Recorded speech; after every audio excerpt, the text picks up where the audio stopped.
When Christian Slater made his cameo appearance in Star Trek VI, The Undiscovered Country, whose trousers did he wear for his scene with George Takei? Who really wrote the script for Star Trek VI?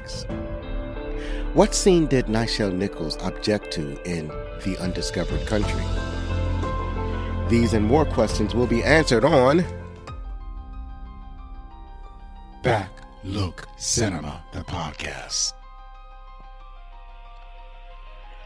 This is the Gulag Rurapente. There is no stockade, no guard tower, no electronic frontier. Only a magnetic shield prevents beaming. Punishment means exile from prison to the surface. On the surface, nothing can survive. Work well, and you will be treated well. Work badly, and you will die. Hello, my name is Zoe. It's spelled Z-O or Z to the O for those of you outside of the U.S. Welcome back, friends. This is the 218th episode of Back Look Cinema, the podcast, where we take a look back at the movies of yesteryear, especially the movies of the latter half of the last millennium. If you like what you're about to hear, then please tell your friends, tell your family, and tell that neighbor that you've been in a Cold War with for over 10 years about Back Look Cinema. Now, first of all, I'd like to thank you for showing up for the last episode because I was sick. I was unable to record, so I was lent a fantastic episode from my friends over at Not a Bomb Podcast. It was an episode that I was a guest on, and it was Masters of the Universe, the version with Dolph Lundgren. And we had an excellent time talking about that. So if you haven't checked it out, please do so. And please check out my friends at Not a Bomb Podcast. Moving on to this episode, I have very fond memories of watching Star Trek VI, The Undiscovered Country in theaters.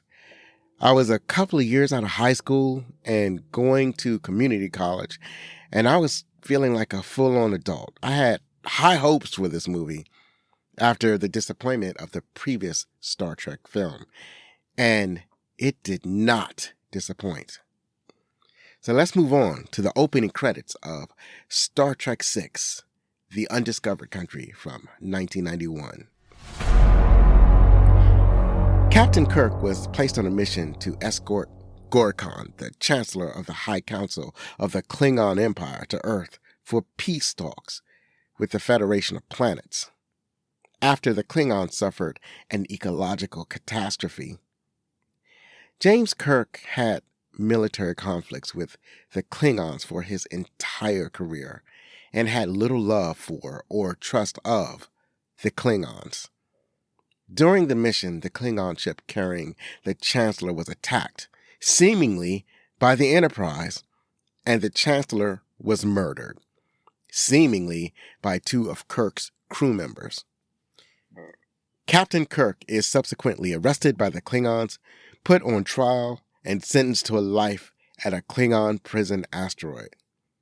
Meanwhile, Captain Spock must resolve the question of who actually fired on the Klingon ship and murdered the Chancellor. Released December 6, 1991. Produced by Paramount Pictures, it grossed over $74 million in the U.S. and Canada and over $96 million worldwide on a reported budget of $30 million. And if we adjust that for inflation, that would mean that if this film were released today, that would have meant that it would have grossed over $179 million in the U.S. and Canada and over $232 million worldwide, and the budget would have been $72 million.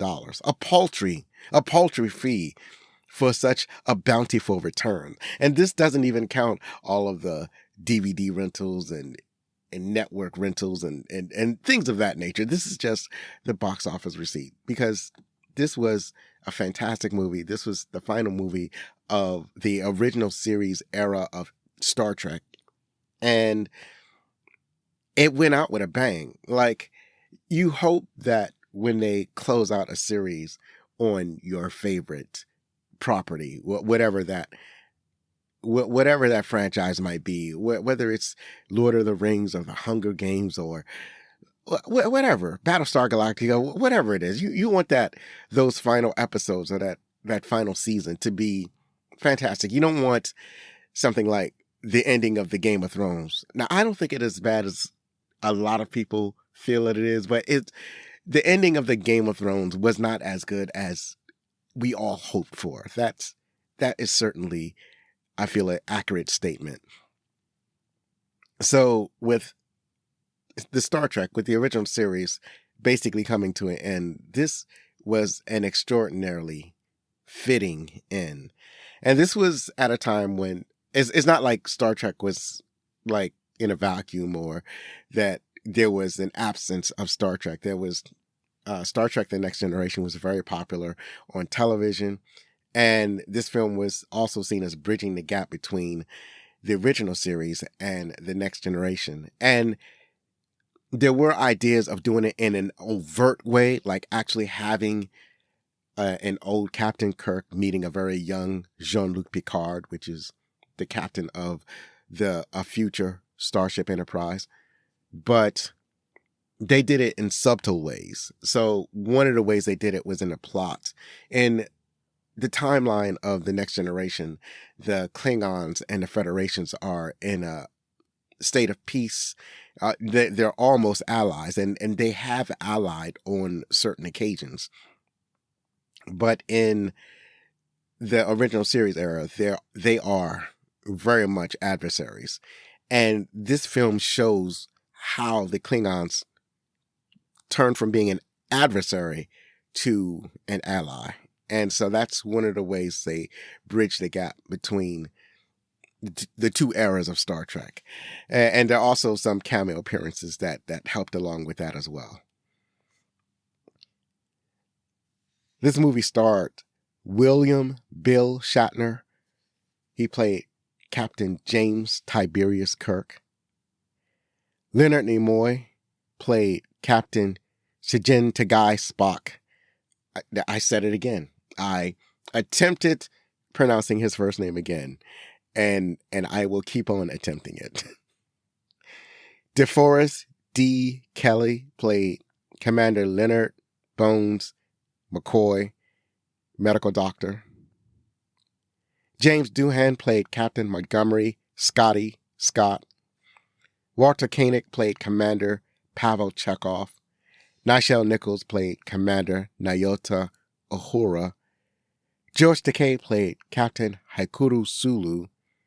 And I want to say for the moment, like I'm going to pause right here and basically mention that by the time this sixth film came out, all the main characters had been given first names except for Commander Uhura. She was the only character for the longest time that had not had her first name revealed. And it wasn't revealed until the Star Trek movie of 2009, the J.J. Abrams version. And they played up the fact that her first name was kind of unknown to fans, and they did it in the story. So I thought that was very interesting. It's like they were conscious of the fact that everybody had basically been revealed except for Uhura. And it was this film where Captain Sulu's first name was revealed. Pavel Chekhov's name was revealed in Star Trek 4. And most of the other characters' full names were known throughout in the earlier series in the original TV show, except for Mr. Spock. Officially, at least on film, his first name has been hinted at, but it has never been revealed.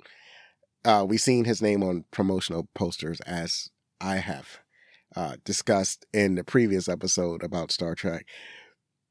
But his name has never been, nobody has ever attempted to speak his name or pronounce his name on film. So when I mention his first name, it is very much a tongue-in-cheek reference.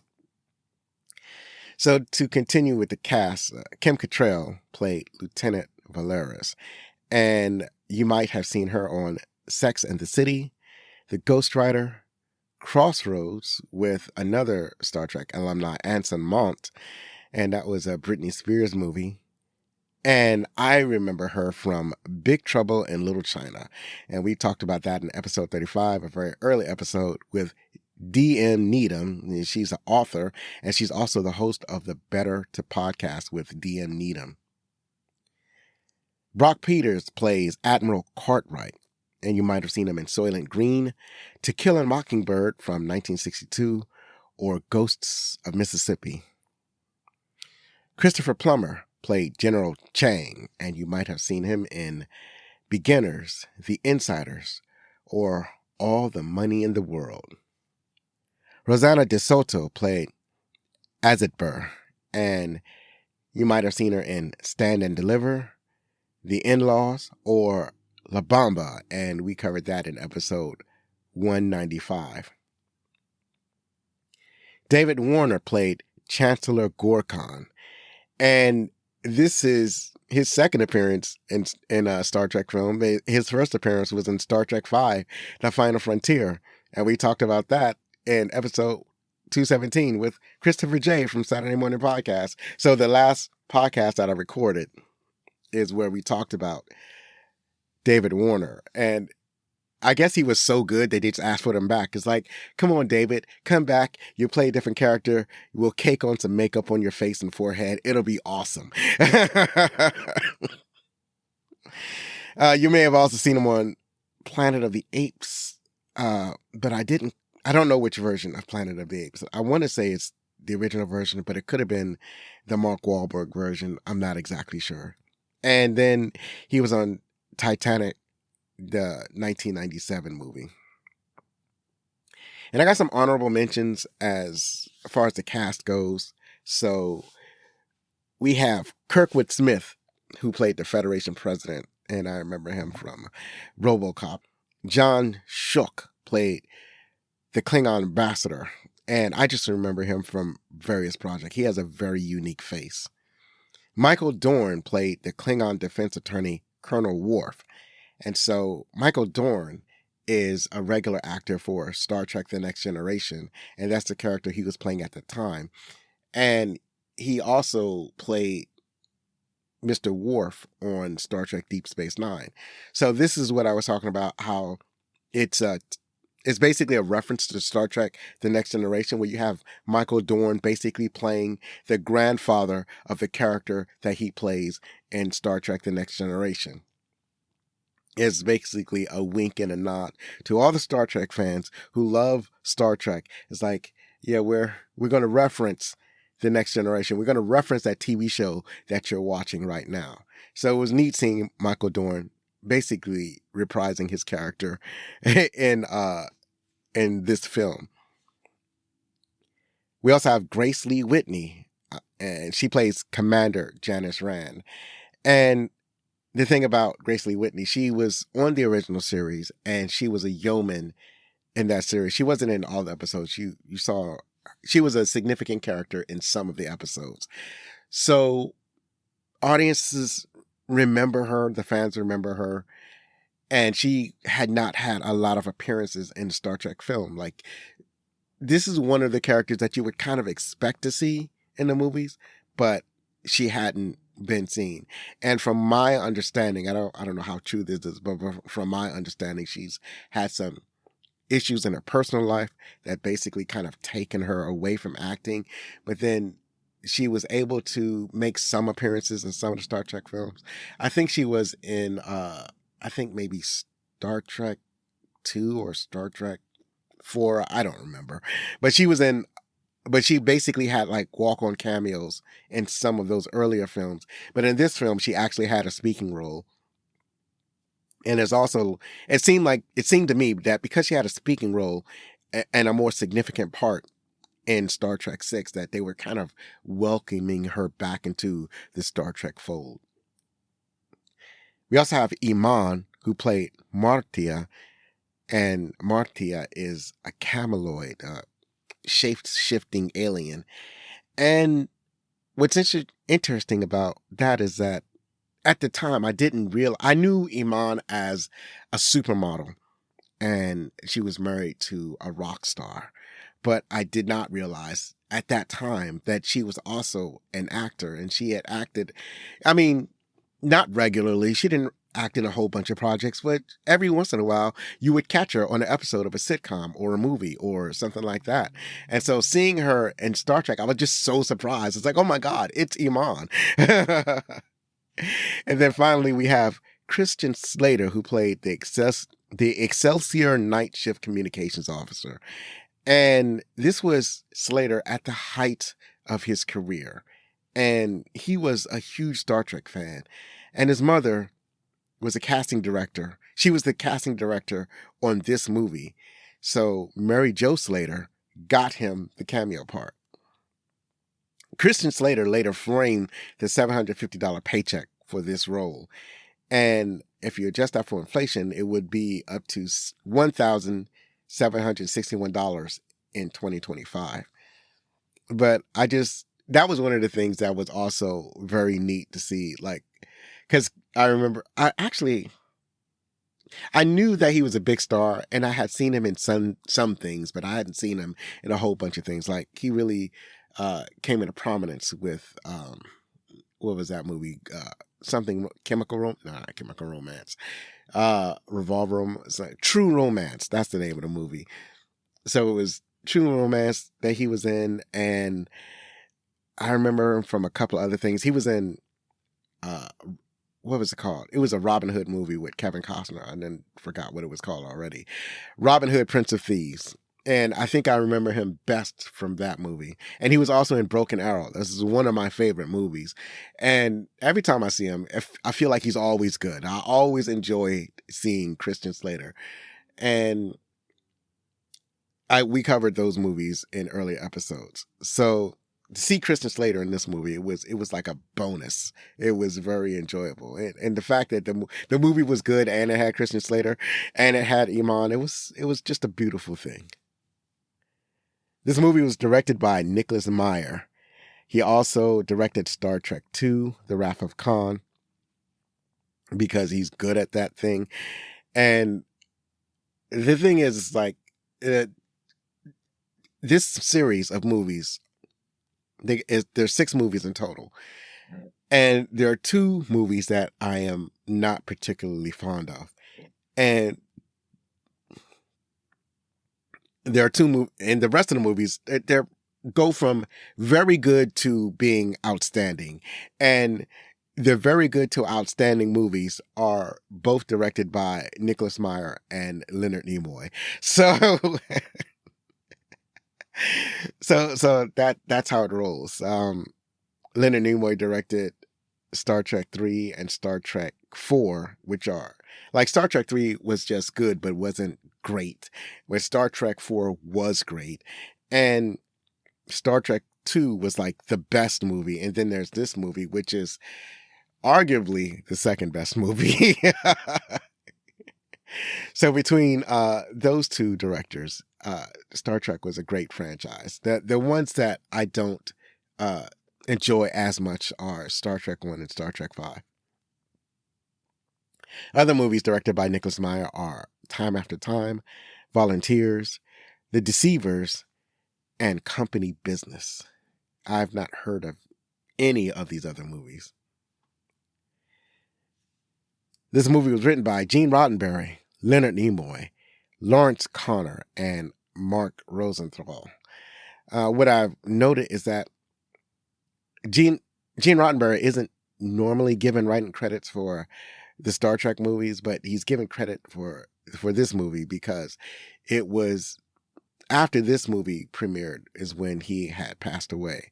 So I think this was a way of, because he was actually very sick during the filming of this movie. So this was their way of honoring him by giving him the credit for his creation. Roddenberry created the groundbreaking TV show, Star Trek, which he used to tell the stories of cooperation. And it was his way to combat bigotry, racism, and sexism, and as well as a way to protest the war through science fiction storytelling. Star Trek VI continues these ideals with the story of two adversary nations negotiating a lasting peace. Paramount Pictures wanted to create a Star Trek movie after the disappointment of Star Trek V that would close out the Captain Kirk era of Star Trek and celebrate the 25th anniversary of the franchise after kicking around a few ideas, including one written by Walter Koenig in which most of the crew dies. Leonard Nimoy came up with using Klingons as stand-in for the Soviet Union, and like the USSR, had an event that encouraged them to tear down the Berlin Wall and begin the end of the Cold War with the U.S., which is a stand-in for the Federation.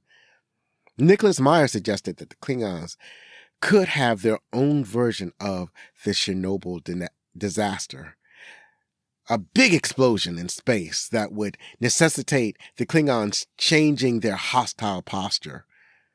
The character of Chancellor Gorkon would be a version of the Soviet president Mikhail Gorbachev.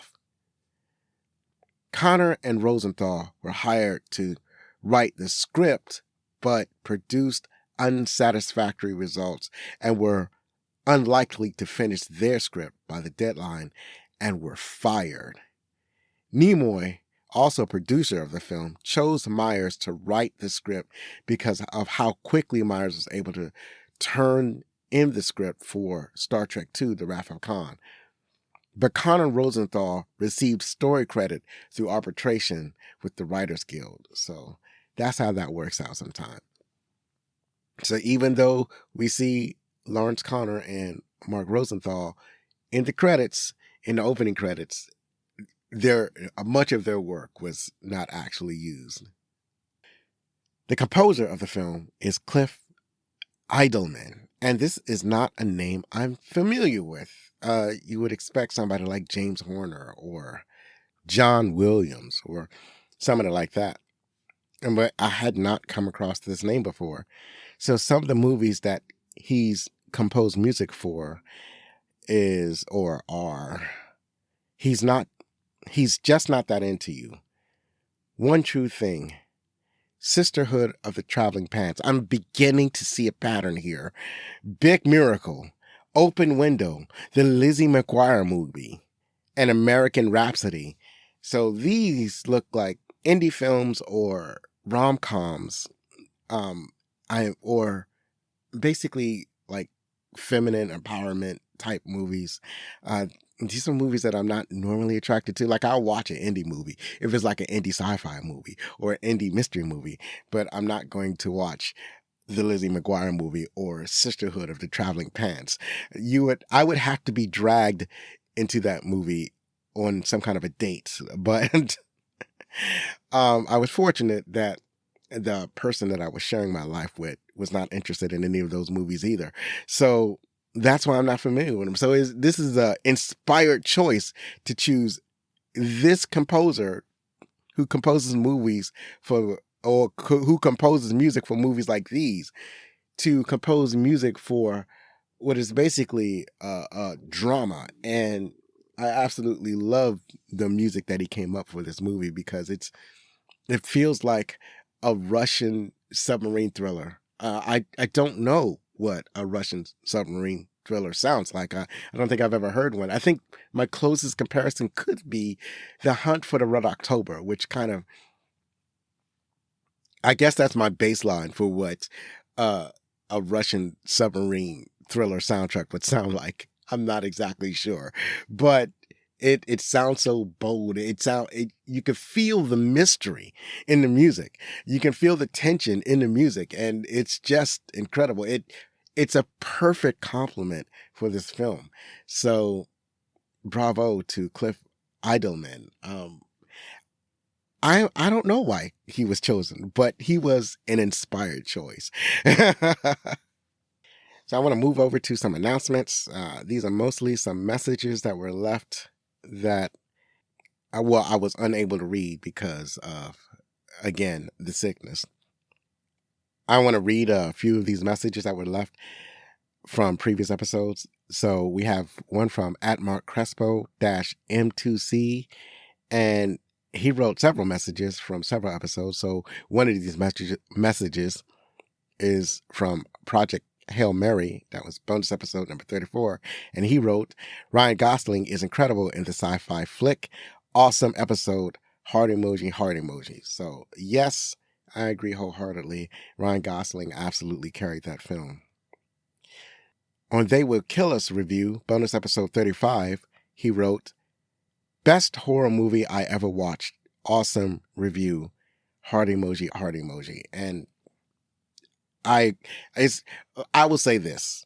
It is not the best horror movie that I've seen. I don't even look at it as a horror movie. To me, it feels more like an action movie. It's maybe an action slasher movie. I think because of the horror elements that they use, or the darker religious elements that they use, I guess it could be classified as horror. But it was definitely one of the better movies I've seen this year. It was. I've only have two movies to compare it to. Project Hail Mary and They Will Kill Us are the only movies I've seen so far, but I had a great time at both of those movies. So, yeah, I am glad that we agreed that these two movies are fantastic. About Star Trek V, The Final Frontier, with Christopher J., that was episode 217, he wrote, I love the Star Trek franchise, and I especially love this film of the franchise. Awesome conversation, heart emoji, heart emoji. And that's awesome. I really appreciate that. I don't like it as much, but I've come to appreciate it more. And if you haven't checked it out, I did the Genesis trilogy, and I did that a while ago. I think that's episode 175, or it starts with 175. So there's a Star Trek 2, 3, and 4. And that all has to do with the Genesis device and the death and resurrection of Captain Spock. So if you want to check those episodes out, I think you'll have a really great time. And also, please check out Saturday Morning Podcast. If you're of age, if you have grown up watching Saturday morning cartoons, then Saturday Morning Podcast, who is hosted by Christopher J., that is a fantastic podcast. He's going over all of the cartoons that we loved when we were growing up. Lastly, he had a comment on the filler episode, Masters of the Universe, presented by Not a Bomb Podcast. That was episode 218. He wrote, it's an okay film of 1987. Awesome episode and awesome commentary. Heart emoji, heart emoji, heart emoji. And I am inclined to agree with him. It's an okay film. It's for some people. It's not. See, for me, it kind of represents a kind of a disappointment. You'll have to listen to that episode to see what all of my thoughts are. But yeah, I was when you go to a Masters of the Universe movie, you want to see Masters of the Universe from the cartoon that you spent hours and hours watching. That's what you want to see on film. And let's talk about that last episode, and also go to Not a Bomb Podcast if you want to. They talk about movies that bombed at the box office, and they try to figure out if those movies deserved to be bombs. And I always have a fun time listening to Not a Bomb Podcast, so check that out.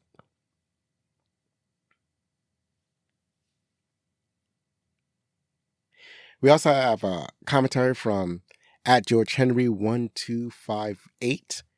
And when I saw this comment, I was like, I feel like he wrote in before. And he did. He wrote in because he had a comment on Beat Street, or they had a comment on Beat Street. So he wrote, great episode. I'm glad you posted this. I'm a fan of Not a Bomb and didn't know you were on it. Two things. I believe the Kirby stuff were the flying discs and literally using boom tubes. The director stated in a comic scene interview that he was a legit Kirby nut. Langella absolutely carries the film on his shoulders. Plus, I love a heavyweight actor who takes a silly role to be a hero to his kids. a la Max von Sydow in Flash Gordon and Strange Brew. Beautiful costume designs by Mobius and William Stout. I remember seeing the trailer at a NYC Creation Con. The audience went nuts. The trailer looked like The Terminator. Skeletor's golden armor always reminded me of the Red Skull when he controlled the cosmic cube. Podcast did make me think, no budget for Trapjaw, but dollar sign for flying discs? Awesome show. So a couple of comments I wanted to make. When he wrote this, I kind of edited this out, but he referenced Miracle Man when he was talking about flying discs, when he really meant Mr. Miracle. It was Mr. Miracle that had the flying discs. And he also talked about how he was 55-year-old and addicted to comics his whole life. And he said, shame on him.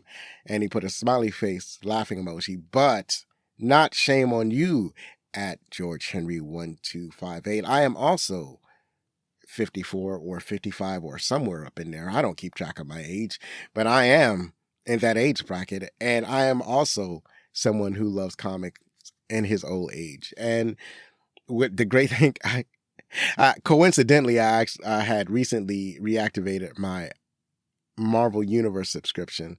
That's the app that lets you read comics on your devices. And it's so many comics on there. I don't know where to start. Sometimes I just figure I'll just pick up where I left off. But so much has happened. Maybe I should start reading comics that are more recent so I can keep up with what's going on in recent continuity. There's so many things that are happening in comics and so many changes, and they're happening so quickly. But I do love comic books. Thank you, everyone, for your comments. I really appreciate you writing in. And if anyone else would like to leave a comment, they can do like at George Henry 1258 or at Mark Crespo -M2C did, and they can leave a comment on YouTube where there are audio only versions of this podcast, or you can leave a comment at the email address. I'll leave that later in the show. And I also have a social media presence at most of the social media, whatchamacallits, and my handle is at Backlook Cinema if you want to leave a comment on those formats.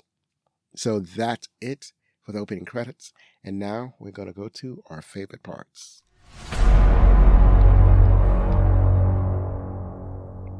So the themes of these movies, or this movie in particular, is really straightforward. It's faith, trust, loyalty, and betrayal. They practically state the themes of the movie. And this movie kind of follows like the events that were kind of going on at that time, or it was kind of mirroring recent history. So this movie was released in 1991. And it was kind of referencing the state of relations between the United States and the Soviet Union. These two countries have been in a state kind of like in an adversarial relationship, referred to as the Cold War. And basically ever since the end of World War II. And the U.S. and the Soviet Union will like go back and forth on all sorts of crises and contests. And at one point, the Soviet Union had, a couple of things happened. One was the Chernobyl disaster. They had a nuclear power plant that had a meltdown and severely affected the Soviet Union. And then around the same time, you had a new Soviet leader named Mikhail Gorbachev.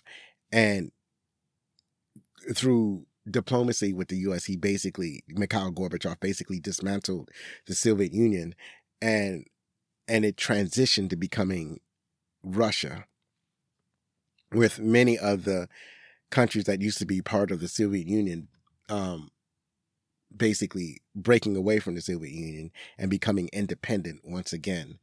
And one of the things that the Soviet Union did is that they pulled out of Germany. And at the time, Germany was two countries. There was East Germany and West Germany. And the Soviets had built a wall practically in the middle of Germany to keep the two halves of Germany separated. And this had been ever since the end of World War II.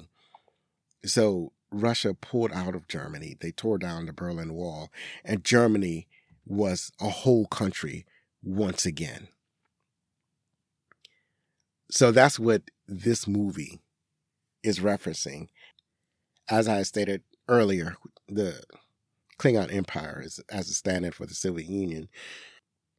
And this movie kind of worked for me. I don't know if I was cognizant that this movie was directly referencing Russia and that the uneasy peace between the United States and Russia. I wasn't exactly certain. I just know that I enjoyed the movie at the time. And so there's like faith that things will work out. There's trust in your friends and your comrades and your teammates. There's loyalty to your country. And then there's betrayal, betraying the ideals of the country, or betraying the ideals of peace, or being able to have a peace or live in a peaceful existence. Or there's an uneasy trust in people who were once your adversaries and now are trying to be on friendly terms. So all of these themes are kind of explored. There's one particular scene when Captain Kirk comes face to face with the Klingon Chancellor, that's the leader of the Klingon Empire. The Chancellor can see that Captain Kirk is uneasy around Klingons. And the Chancellor says, "You don't trust me, do you? I don't blame you." And he said something like, "The future is going to be the hardest for people of our generation.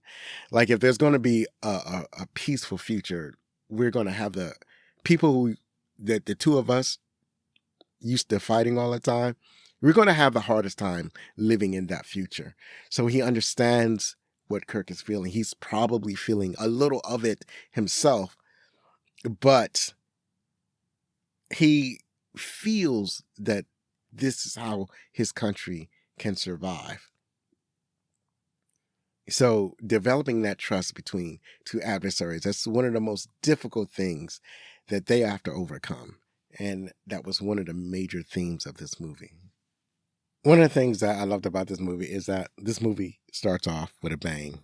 Like, literally. Like, what happens is that you get a very traditional opening. You get the opening credits. You get the moving, thunderous themes of the movie, that you get that feeling of tension, and it's almost like there's danger lurking just in nearby, kind of like the way Jaws worked.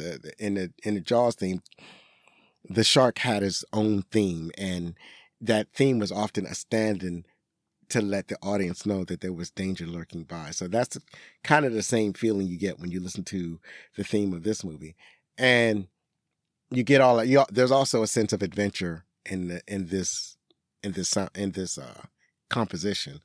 So you get that in the opening credits, slowly revealing the actors, the stars in the movie, and the opening credit. And then you're basically looking at a star field, just a black screen filled with stars, kind of lulling you into a sense of complacency. Just sit down, relax. You're about to watch a movie. It's going to be,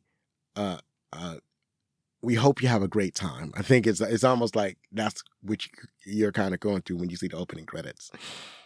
You sit back, relax, everything's going to be all right. And then, bam, this enormous sound, this bright light that fills the screen like a massive explosion. It starts off in the corner of the screen, just a brilliant explosion.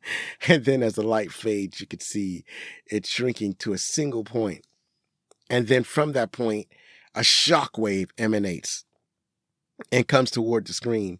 And then that's when it switches to the Excelsior commanded by Captain Sulu. And that was fantastic. How that came. It's like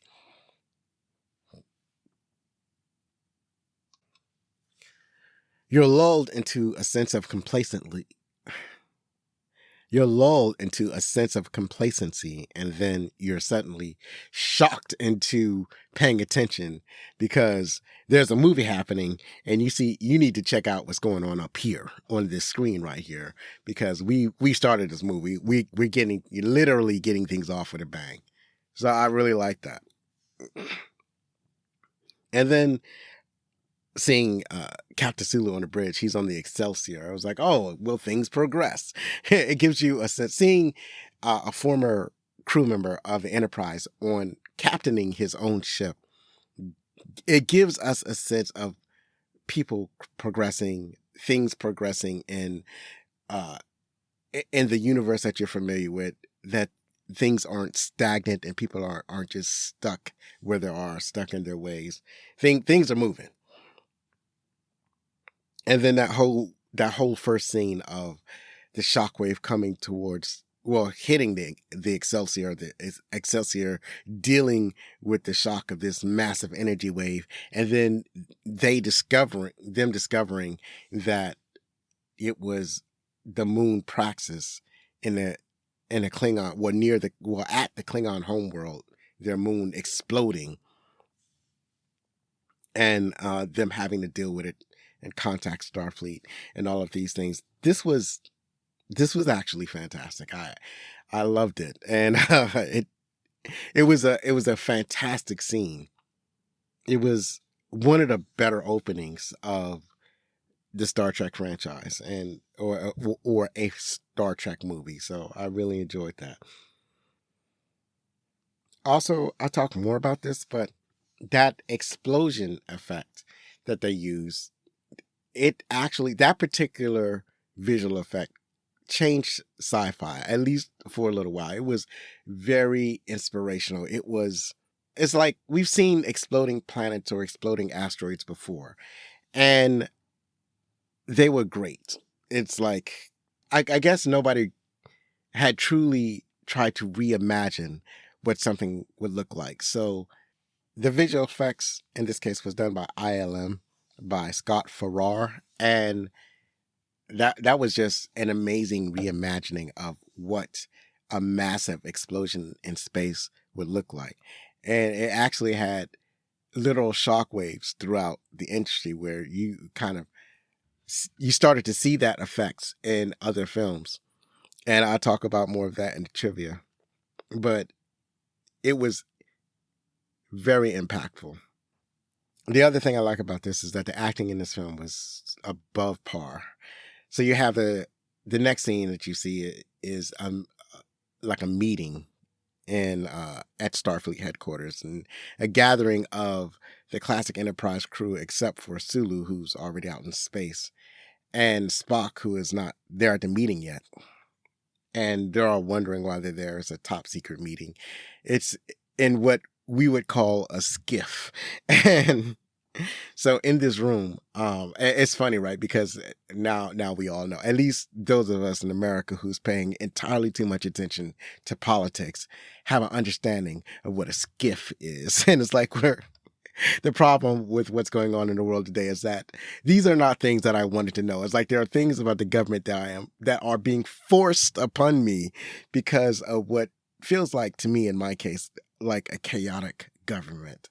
In any case, this is where this meeting is taking place. If you don't know what a skiff is, just look it up. It's not that big of a deal.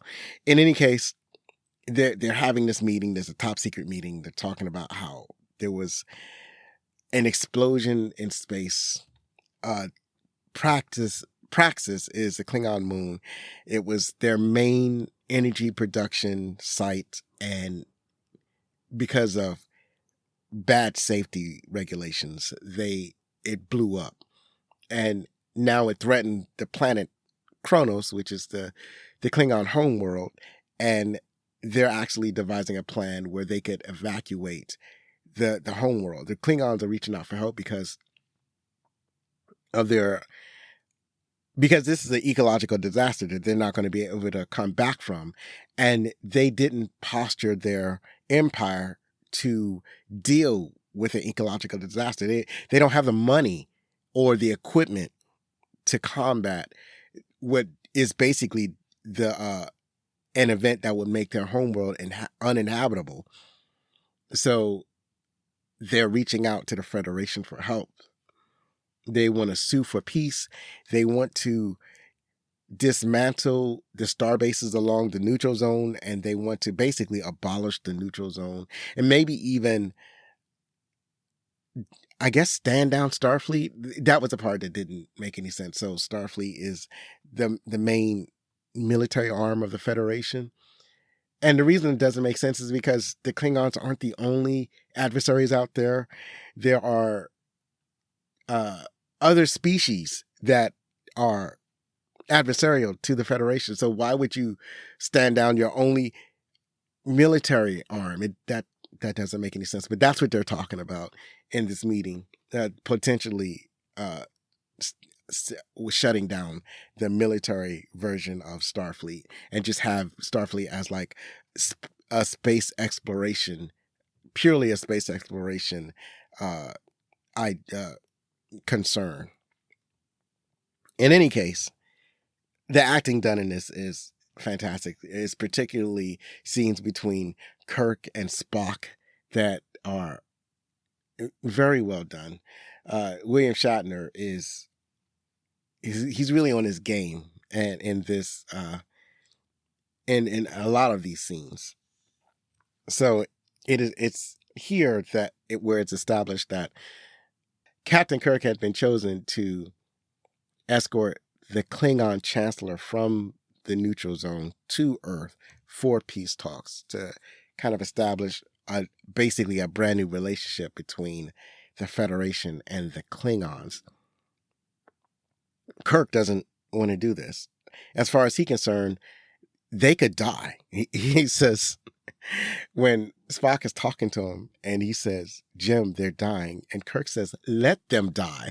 Because he has been fighting Klingons his entire career. And as far as he's concerned, the less Klingons, the better. He says they could kick rocks for all I care. That's his attitude. Especially since he lost his son in one of his conflicts with the Klingons. The Klingons basically murdered his son almost right in front of him. And he has never forgiven the Klingons for that. And he doesn't have it in him to be this gracious person that's going to turn the other cheek. That's really not his flavor. So so all of this is incredibly appealing because we all have those moments when we're faced with somebody who's reaching out for forgiveness or for reconciliation. And the offense that they gave us was so severe that we're not really we're not in a reconciliatory mood. We're not willing to grant forgiveness. So that's the situation that Captain Kirk is put in. Another interesting thing about this movie is that since he's on the ship, since he's on this mission, he goes to the Enterprise. The Enterprise, for once,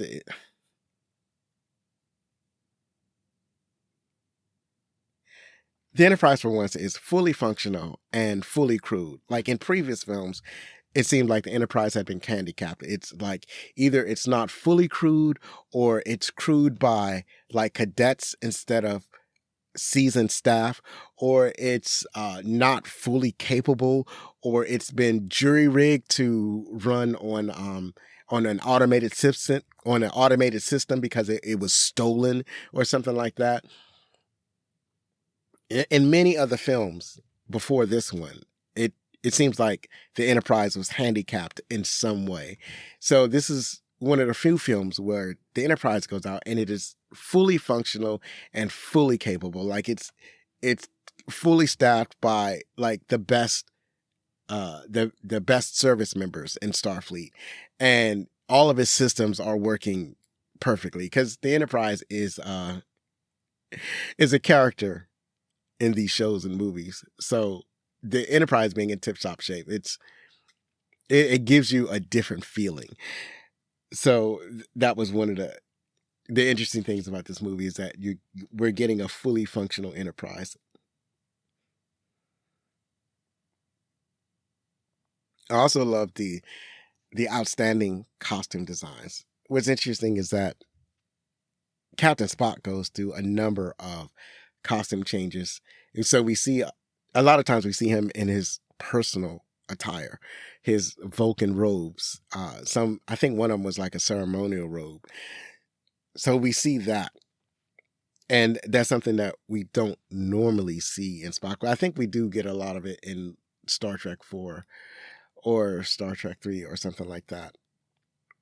But it felt different in this movie for some reason. There are a lot of the things that happen in this movie that I appreciate, because there were situations that we've seen before, but there were situations that were presented in a way that we had not seen before. Like an example is the moon Praxis exploding. As I said, we've seen planets explode before, but when Praxis exploded, it was done in a way that we had not seen before. And it was done in such a gripping and impactful way. And then there's like the costume changes for Spock. There's a trope where Kirk and some members of his crew are captured in prison. We've seen captains of Starship imprisoned before, but this was done in a way that we hadn't seen before. It felt new and fresh and different. Like, we're going to reuse these situations, but we want to do a refresh on some of these situations to do it in a way that we had not done before.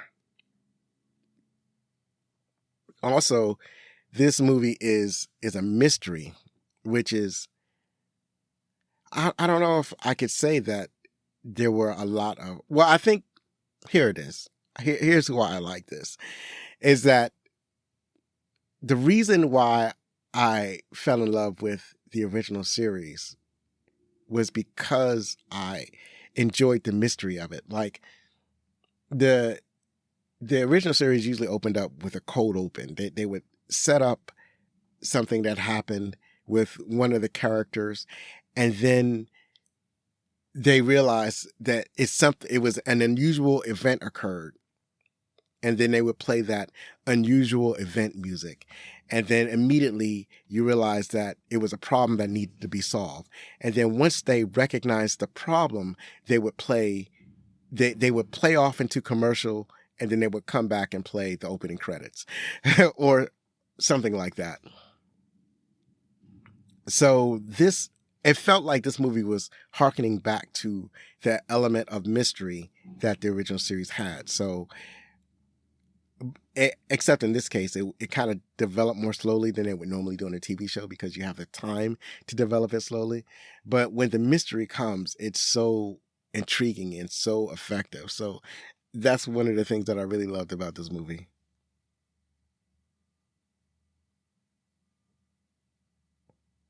Also, one of the outstanding scenes of this movie was the dinner scene. So the dinner scene it's a scene where Captain Kirk invites the Klingon Chancellor and his officers to have dinner with them on the Enterprise. And that was also a very impactful and startling scene, because it was where the humans were uneasy with the Klingons aboard the Enterprise. They were uneasy for the whole dinner. They had, like, they couldn't help taking swipes at each other, especially Captain Kirk and General Chang. Like, it was actually Chancellor Gorkon that was trying to foster an atmosphere of peace, because he strongly feels that they need to be at peace with the Federation. And so he's doing his level best to generate an atmosphere of cooperation. But it's really Gorkon, well, not Gorkon, but it's really General Chang and Captain Kirk that are kind of like taking like schoolboy swipes at each other, verbally speaking. General Chang is going on about Shakespeare. All of the Klingons are infatuated with Shakespeare. So Chancellor Gorkon, when he gives a toast to the Undiscovered Country, which is a reference to the future as described by one of the plays that Shakespeare wrote. And there's a reference to, well, you haven't really heard Shakespeare until you hear him in the original Klingon. So I found that interesting because it seems that the Klingons have developed a mythology that William Shakespeare is actually a Klingon, and that he actually wrote the plays on the Klingon homeworld. And they're trying to pretend that they don't know how William Shakespeare got to Earth, but he really wrote the plays on Klingon. So the Klingons are, especially Chancellor Gorkon and General Chang, they're infatuated with Shakespeare. And General Chang is continuously spouting Shakespeare to be or not to be. Ach, bah, ach, beh, and so on and so forth. The dinner scene is great because it kind of establishes the relationship with the characters. We get introduced to the Klingons. We get to understand their character, and we're left to wonder how they're going to resolve the tension when they're at the dinner, because the tension does not necessarily get relieved. You have Commander Hoare, who's kind of grossed out by how the Klingons eat. You have the Chancellor's daughter, Azat Burr, who is apparently serving as his like vice president or vice chancellor. And she basically accuses the humans of being racist. She accuses the Federation of being racist. Commander Chekhov says something about all the world should have inalienable human rights. And this is when Atzaber says, if you can only hear yourselves talking, inalienable human rights. Human. That very name is racist. And so this is particularly interesting coming from Rosanna De Soto, who is Latina. So yeah, she's Latina in real life. She's not a Klingon. So anyways, the tension isn't necessarily resolved at the dinner. At the end of the dinner, Chancellor Gorkon try to smooth things over before they actually go back to their own ship. But that was why that dinner scene was very impressive, very impactful. It was very nice. We had not seen the Klingons in the Federation, at least in this era, in the Captain Kirk era, try to make an attempt at being civil with one another. At least we rarely see them try to be civil. The Klingon goes back to their ship, and this is where the mystery begins. They're on their ship. Everybody's kind of floating along. And then Kirk wants to go to bed because he's drank too much alcohol. And then as he's going to bed, Captain Spock calls him to the bridge. It's like, he would rather not, but he goes to the bridge. And Spock has spotted a serious anomaly. It's like a burst of neutrino radiations that is apparently coming from the Enterprise itself. And it's like, this doesn't make any sense. Where is this radiation coming from? Why is this happening? This is weird. And then as everybody's on the bridge, all of a sudden, the Enterprise fires on the Klingon ship that Captain Kirk didn't order a fire, and they're trying to figure out. They fire it with a torpedo. It's like, what's going on? What's happening? How are we firing torpedoes? And then they fire another torpedo and it hits the Klingon ship, and the Klingon ship loses its gravity. And then while the Klingon ship is at a gravity loss, there are two people that beam aboard the Klingon ship, apparently humans, dressed in Federation spacesuits, and they go throughout the ship shooting Klingons until they get to where the Chancellor is, and they murder the Chancellor.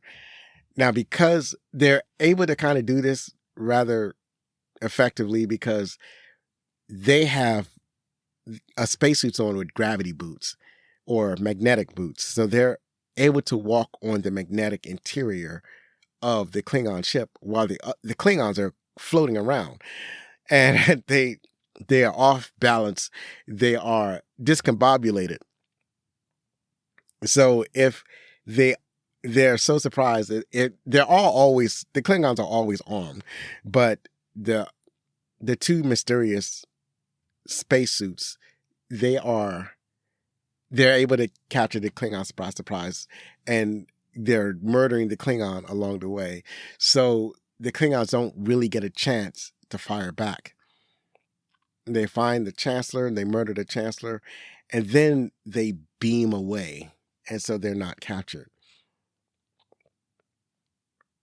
And then after this incident, the Klingons are preparing to fire on, where the Klingon ship is preparing to fire on the Enterprise, because the Enterprise fired on them.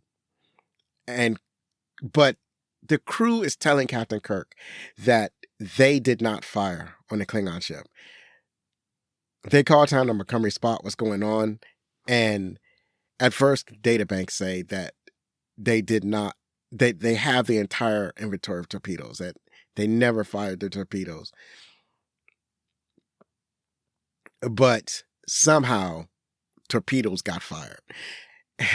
And so faced with this mystery, and faced with the Klingons preparing to fire on the Enterprise, and Kirk not wanting to go to war with the Klingon Empire, he immediately surrenders the Enterprise to the Klingons. And then after surrendering to the Klingons, Kirk and McCoy beam aboard the ship to try to see what they can do to save him, or to offer assistance. Here's the kind of thing that kind of happens with Star Trek. It's like things don't happen in a normal way. Like if this was a different type of movie, like if it wasn't like Star Trek, if it was a different military drama, it wouldn't be the captain beaming over with his head medical officer. They would have sent an entire team over to the Klingon ship, right? a team of experts who would go over to the Klingon ship, but they didn't do that. They just sent the captain and the chief medical officer. So they go aboard the ship. They are escorted to the Chancellor. The Chancellor is barely alive. They try to save him, but they don't, and the Chancellor dies. What's interesting is that I saw an interview with Deforest Kelly, who plays Dr. McCoy, and in this interview, he says that he and David Warner, who plays the Chancellor, they almost got injured during this scene, because in this scene they get the Chancellor. By this time, gravity has been restored to the Klingon ship. They get the Chancellor on top of a table, and then DeForest Kelly, he basically straddles David Warner and is trying to administer CPR. He said, and there's a huge chandelier over the table. And what happened is that for some reason, the chandelier basically breaks apart, and a huge shard of glass lands near DeForest Kelly and David Warner. Like the thing could have sliced them in half, but it missed them. So he said that was in that scene where he and David Warner almost got severely injured, but didn't, because the piece of the chandelier missed them. So that's crazy. So anyway, in the movie, the Doctor is unable to save the Chancellor's life. He doesn't know enough about Klingon anatomy. And then after that, they are arrested by the Klingons for violating the treaty. Because from the Klingons' perspective, the Enterprise fired on the Klingon ship, like unprovoked. So meanwhile, on the Enterprise, Captain Spock takes command. He has to figure out, and then they have to figure out, like, what happened. Like, this seems impossible. And because they look at the video and or the recording of the Enterprise firing on the ship. And from their perspective, it looks like they fired. Scotty says, and this time the computer record shows that 2 torpedoes had been fired, but Scotty insists that all of the torpedoes in their inventory had been visually accounted for. So it is absolutely impossible for the Enterprise to have fired their torpedoes. So through some deductive reasoning, Spock surmises that there must have been a cloaked ship underneath the Enterprise. Because he said that, if we hadn't fired, somebody else had to have fired.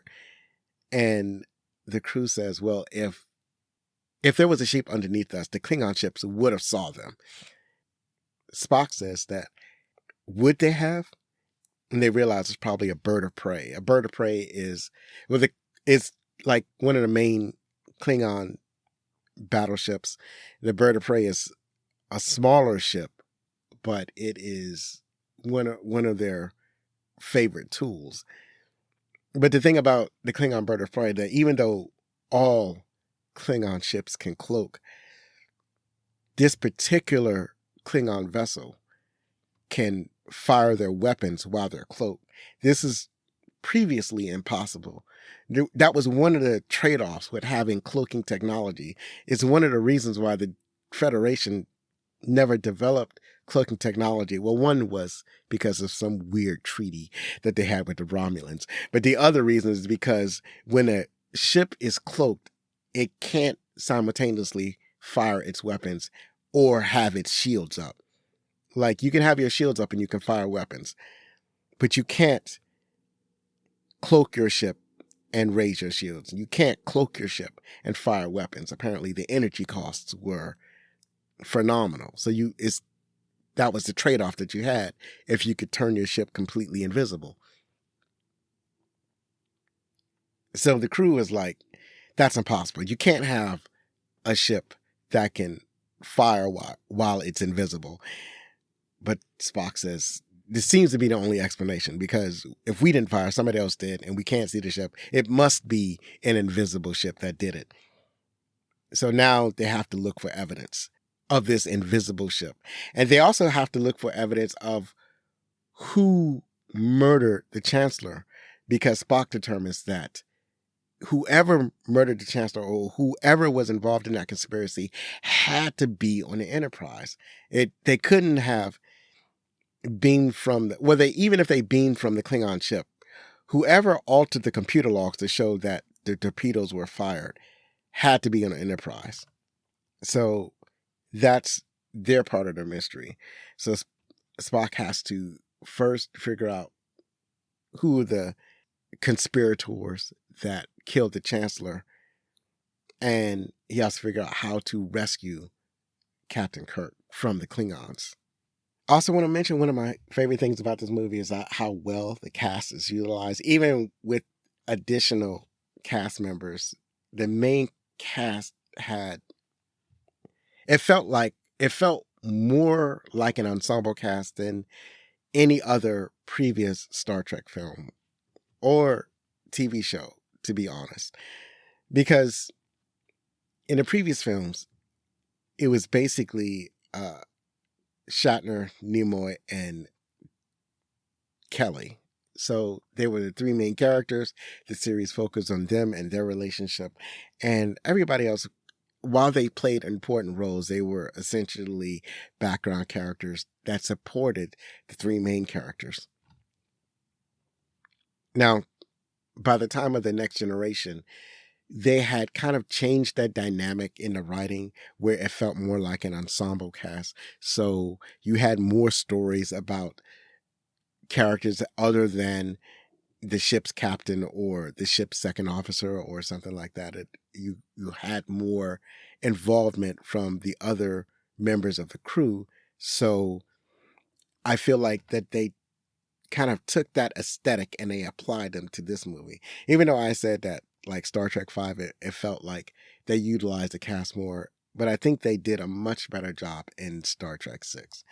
That you notice that more people from different parts of the cast had more lines, more things to say. There were things that like what that's normally attributed to some of the other characters are kind of like spread out throughout the entire cast. And I really appreciate that. It gave other members of the cast ability to like participate in the story in ways that it felt like they were being, you realize that how underutilized they had been throughout most of the movies and TV shows when you see them in this movie. So that was one of the things that I really liked. One of the new characters is Lieutenant Valaris, played by Kim Cattrall. She's essential because she's a protege of Mr. Spock. Mr. Spock had sponsored her, he had sponsored her to attend Starfleet Academy. She was the first Vulcan to graduate first in her class at Starfleet Academy. He wanted her to replace him as like second officer on the Enterprise. He was very proud of her, although he didn't put it in those terms. I think the terms he used, that he was pleased with her progress. So with the story progressing and with most of the like traditional Enterprise crew, how they had expanded roles and yet at the same time did not necessarily diminish the role of the new character, and how the new character's role was significant. So that's something that was really well done and really well crafted. Another great scene was the Klingon trial. This is one of the examples where I feel like you see things that have been portrayed before, but this is portrayed in such a different and new way. So this is the trial of Captain Kirk and Dr. McCoy. And it's a Klingon trial. And the Federation looks at it and they see, well, this is a show trial. And it probably is, because the conclusion is basically foregone. And Kirk and McCoy are represented by Colonel Worf, who's the grandfather of Mr. Worf on Star Trek The Next Generation, played by the same actor, Michael Dorn. So in this trial, they are accused of murdering the Chancellor.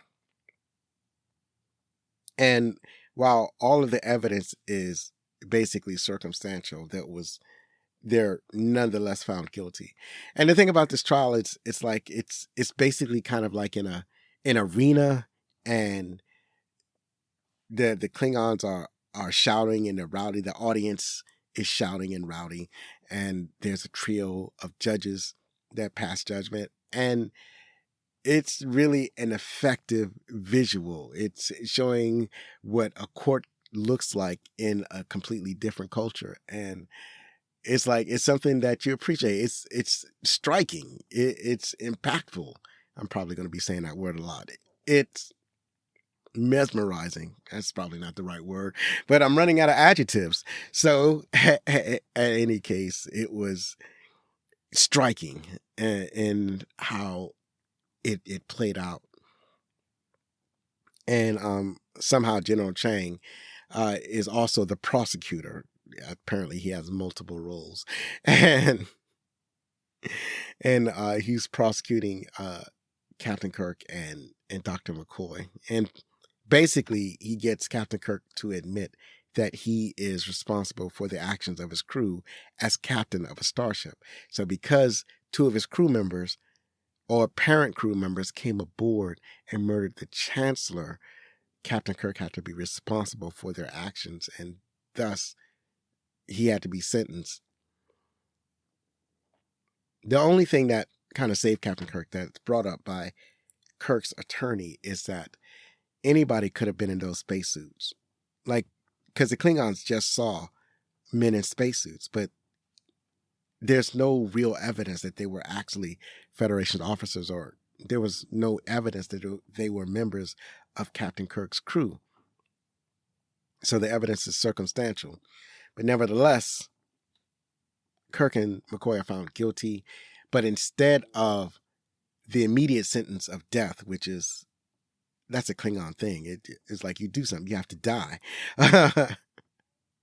Instead, they're sent to a penal colony, Urapente, where there's no hope of rescue or escape. Because it's on an asteroid, and the only thing on that asteroid is the prison colony itself. It's like, where are you going to go? You got nothing. You're stuck there, and presumably for the rest of their lives. So that was striking. The other striking scenes is like Kirk and McCoy in prison. So so basically it's a underground, like it's a tunnel system where they're digging out presumably dilithium crystals. They're mining these tunnels. So they're using these lasers to mine the tunnels, and it's like all of the typical prison tropes happen, like, Kirk getting in a fight with one of the prisoners, or another prisoner demanding that he join some religious cult or something. And they're running into a shape-shifting alien named Martia, who, for some reason, wants to assist them in acclimating to prison life. While Kirk and McCoy are trying to deal with prison, Spock is on the Enterprise trying to figure out how to find gravity boots or the spacesuits that were used by the murderers, and so they're searching the Enterprise for it. At the same time, the Starfleet is calling Enterprise to come back to base, and there are, at this point in the movie, this is like the middle of the movie, there are a lot of comedic and campy moments. So there's a moment where Spock asks the engineering chief, Scotty, about the warp drives. Like, how are the warp drives? How long is it going to take to repair the warp drive? And Scotty says there's nothing wrong with the bloody things. Now, remember I told you, this is the Enterprise launching at tip-top shape. One of the few occasions where the Enterprise in the movies launch at like the top of her game. And Scotty's like, there's nothing wrong. And this is like kind of a subversion of tropes, because normally when we see Mr. Scott, it's because he's telling us there's something wrong with the engines. The engines have been turned off. The engines have some dilithium crack. The engine can't take anymore. The shields are failing. There's always something wrong. Scotty is always giving us bad news. So when Spock confronts Scotty says there's nothing wrong with the engines. It's like, it's very rarely do we hear Scotty tell us that there's nothing wrong with the engines. And so this is kind of like a subversion of a common Star Trek trope. And so Mr. Spock reminds Scotty that if they return to Starfleet, then the people on board the Enterprise who murdered the Chancellor will have a chance of getting rid of the evidence, and they will never see Captain Kirk or Dr. McCoy alive again. And then that's when Scotty says, oh, then the engines could take weeks, sir. And then that's when Mr. Spock says, thank you, Scotty, or thank you, Mr. Scott. And so basically the Enterprise has to pretend to be suffering from mechanical issues, and that's how they refuse to return to Starbase. That's how they ignore direct orders. And then similarly on the Excelsior, Sulu is kind of doing the same thing. They are asked by Starfleet, like, where is the Enterprise? Like, do you know where the Enterprise is? Because they're refusing to return to base. And this is where we get that cameo from Christian Slater. And it's interesting how they shot it, because he's in silhouette. But Christian Slater has a particular hairstyle that he wears in pretty much all of his films. So when you see that silhouette and you see that Christian Slater hairstyle, you know that it's him immediately. And then they, like the scene goes back and forth between George Takei and Christian Slater. And then you can see Christian Slater in less of a silhouette. Like you can more clearly see his face to show that it's him, but it's still not brightly lit. But it's charming how he was a cameo in this movie. But in this scene, Captain Sulu says that they have no idea where Enterprise is, where he tells Christian Slater to tell Starfleet that they don't know where the Enterprise is. And then Christian Slater's like, excuse me, sir? Because apparently they do know exactly where the Enterprise is. And that's when Captain Sulu says, do you have a hearing problem, mister? And Christian Slater, of course, says, no, sir. And he goes relay that lie to Starfleet. There's a funny scene where they finally find the magnetic boots in one of the lockers, and they call the crewman that the locker belongs to. And they want to accuse him of wearing those boots, but then they pan down and they see that his feet these are human-shaped boots, but this is an alien who does not have human-shaped feet, so he could not have possibly worn those boots. And then there's another scene where the Federation the Enterprise has to sneak past a Klingon outpost. They're in Klingon territory. They're going towards Europenthe to rescue the captain, even though rescuing the captain would be considered an act of war. And they, as they're going by this Klingon listening post, they can't use the universal translator because the Klingons would recognize it. So they're going through a bunch of Klingon English dictionaries and trying to figure out how to communicate with the Klingons. They're having a really hard time of it. And it takes basically the entire bridge crew to communicate with these Klingons. And so that's another funny moment. In the meantime, back on the prison colony, Captain Kirk Martia agrees to help Captain Kirk escape because she's a shapeshifter. She knows how to escape. Well, she knows how to get out of the underground part of the prison, and she knows how she can get past the magnetic shield. But she needs to get off the asteroid because it's a cold weather asteroid. The temperatures are always below freezing. So even if she could get out of prison by herself, if she doesn't have a ship to take her off the asteroid, she would die in the cold, freezing weather. She knows that because Kirk and McCoy are Federation, that they're going to get rescued. So she agrees to help rescue them and get them past the prison field. So they do all of this. They get past the magnetic shield so that the Enterprise can detect Captain Kirk because he has a tracking device on that was planted on him by Captain Spock. What's interesting is that when I first watched this movie, I did not notice this patch that Captain Spock had put on Captain Kirk before Kirk even left for the Klingon ship. But on subsequent viewings, it's so obvious, like the most obvious thing, like why didn't the Klingons look at Kirk's uniform and it's like, what is this?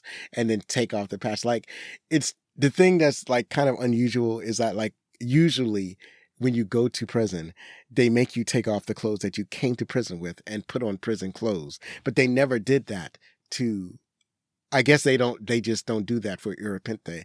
They're not worried about prisoners escaping and they don't care about prisoners fighting. So they don't like search them for weapons or equipment. They just bring them there as they are and have them like stay in their prison. It's kind of a crazy setup. So anyway, for whatever reason, the Klingon never searched Kirk. And this patch is obvious. It's a black patch on his red uniform. You could see it. Like, it's not like Spock put on a patch that was a different color or something like that. He put on he put on an obvious black patch on Kirk's uniform. And so once you realize that, once I saw it the second time, it's like I can't unsee it because you see it all the time after that. At any rate, most of the time it's covered up because they give them fur cloaks when they get to Europente to keep them warm. So you don't see it during that time. So they're outside of the shield, and then Kirk basically reveals that he knows that Martia is trying to trap them. So he gets in a fight with Martia, and so they're fighting. And then during the fight, Martia shapeshifts into a copy of Captain Kirk. And so they're fighting, they're identical. And then the prison guards show up. So why did Martia help Captain Kirk escape if the whole plan was just to have them recaptured by the prison guards and the warden? So basically the plan was that they couldn't have Captain Kirk and Dr. McCoy live. The conspiracy is to prevent the Klingon Empire and the Federation from being peaceful allies. It's like there are some in the Klingon Empire, they can't live with that. So they devise a way to basically frame the Enterprise, frame Captain Kirk, so that makes it look like he tried to murder their chancellor, and then murder Captain Kirk so that he can't defend himself. They plan on having him get the death sentence, but the judges showed mercy, so they didn't get the death sentence, so they got to murder him another way. They didn't want to murder him in a prison riot because murdering two people, the two high-profile prisoners, that would look suspicious, and you would have authorities look into it. You couldn't kill just one of them because that's not enough. But if the two of them were killed while they were trying to escape, that would be perfect. So you had, basically, you wanted to make it look like McCoy and Kirk tried to escape. And then they could freely kill them. And so, but Martia, in her part, is in helping them to escape. She was supposed to get a pardon, like a full pardon, but she's murdered instead. But it's funny how she was murdered because at the time she was looking like Captain Kirk, like they looked identical. And so I could not figure out how the warden knew which Captain Kirk to shoot because there were two of them there. The real Captain Kirk points directly across to the fake Captain Kirk. The fake Captain Kirk points slightly higher because Martia is not used to being Captain Kirk's size. She's slightly shorter, so she points slightly upward because she's used to being shorter. And so because she points slightly upward, and because she's not wearing shackles, because she's shapeshifted out of her shackles, they know immediately who the fake Captain Kirk was, and I had not noticed that. So they vaporize Martia, and then they have Captain Kirk and Dr. McCoy, and they're about to murder them. But the warden says, well, since you're going to die anyway, I might as well tell you. And so he starts to tell Captain Kirk about the conspiracy to prevent the Federation and the Klingon Empire from ever coming to peace. But right at that moment, Captain Kirk is transported to the Enterprise. And he's like, damn it, Spot, he was about to tell us the whole thing. So now they got to figure out what's the deal. What are they? They know that there is a conspiracy, but now who are the members? So at this point, they find the two crew members to who the spacesuits belong to. Well, actually, what happens is that they find the spacesuits. They have the magnetic boots, and then while they're wandering around the ship, they find the discarded bodies of the two crew members, and they were killed by using a stun setting at close range. And you can see like the burn markings on the temples of their heads. So this is an interesting development in Star Trek lore. In Star Trek, there's a stun setting on phasers, so nobody dies. You just get stunned and rendered unconscious. And then there's the phaser setting that kills you, or at least it's a setting that can put holes in you. And then they have a vaporizing setting where they can vaporize the entire body.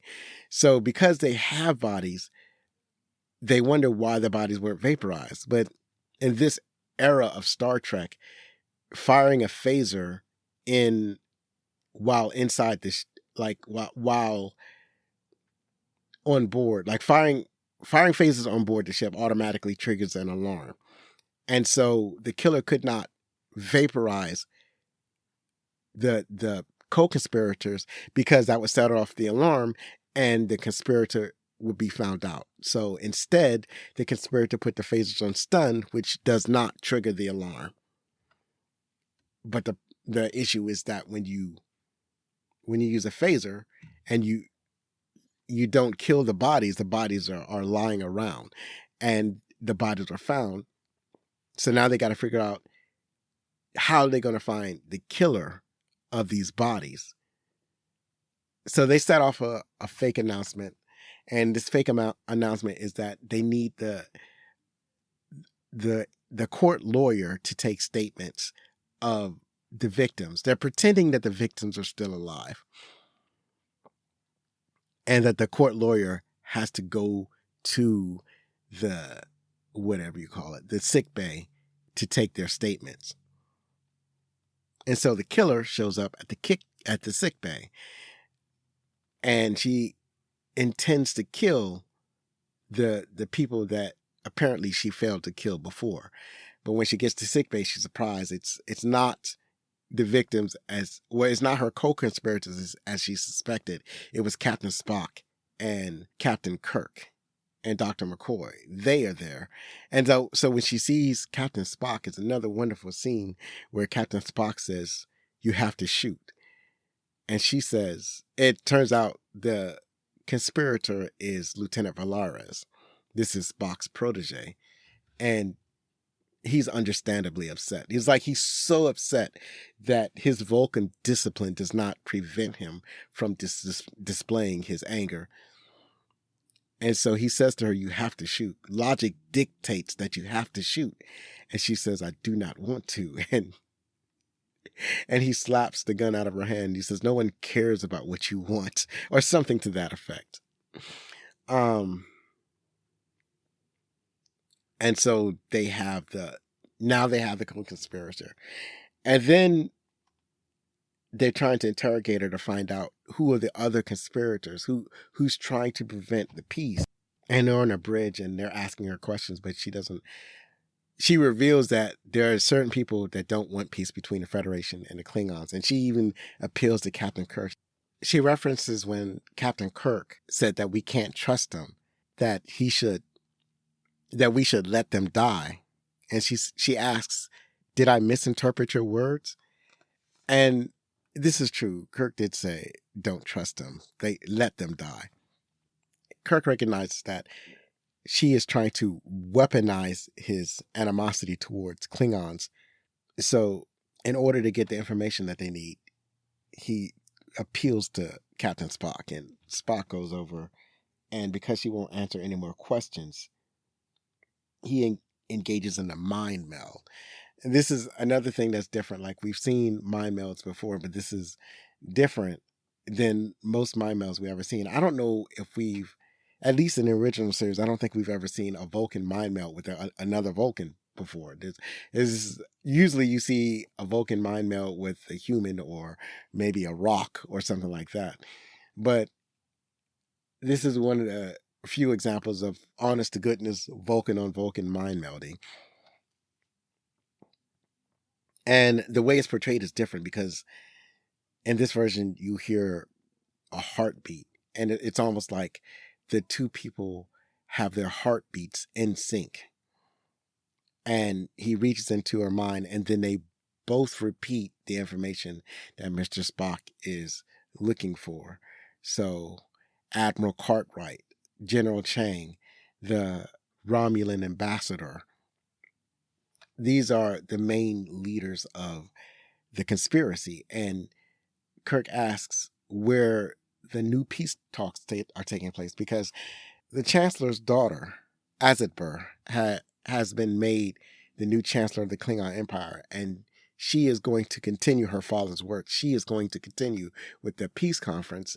She is not a part of the conspiracy. She doesn't realize that General Chang is part of the conspiracy. As a matter of fact, most of her staff is not part of the conspiracy. So they're going to reestablish the peace conference, but they're going to have it at a hidden location because the trust in the two powers have obviously been eroded.